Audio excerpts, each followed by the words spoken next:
So a key component of working with these ripple timelines transitions is working in the director view.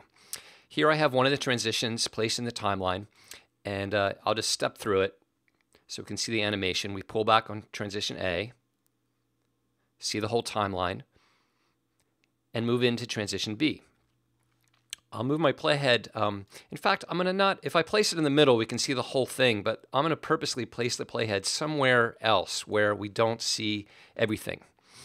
Now, over in the inspector, at the very top under the quick tips is the view, and by default it's the camera view, and so that we're seeing the camera animation. It's like we're looking through the camera. The other option here for all of these transitions except one, which we'll cover separately, is the director view. The director view does two specific things for us. I'm going to select it. The first thing it does is it locks in a static bird's eye view, so we see the entire transition in all its elements. So no matter where the playhead is over the transition, we see the whole thing and it doesn't move, which is helpful when you want to work on it. The second thing it does is adds a bunch of on-screen controls and other elements to help in designing the transition or customizing it to your own needs. So here, each of the drop zones and transitions are identified, because once you've changed this text, let's say this drop zone 1 text, I'll just double click on it here and change it to say, buying a house. Once you've changed that text, you might not know that that's drop zone 1 anymore, but this title here, this label, lets you know that this is drop zone 1, which is helpful to identify the drop zones. Again, that label drop zone 1, if I go back to camera view, will disappear. It's not part of the actual animation, but it's helpful for identifying and labeling each of the drop zones and transitions.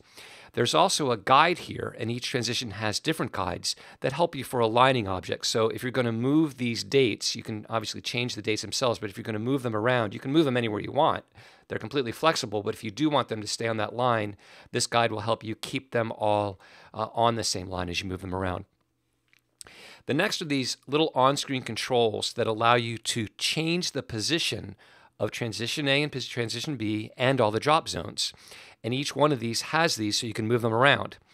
Currently, we go from transition A to transition B, which we always will, but let's say we really wanted transition A to be the first thing because we're doing the beginning of a timeline and we want to go from the beginning of the timeline. So we can use this on-screen control to move this over. In this particular transition, not only can we move it over, we can also stretch it to move it up or down and rearrange these any way we like. So I could move transition A over here and maybe move this one over here and rearrange it any way that I like.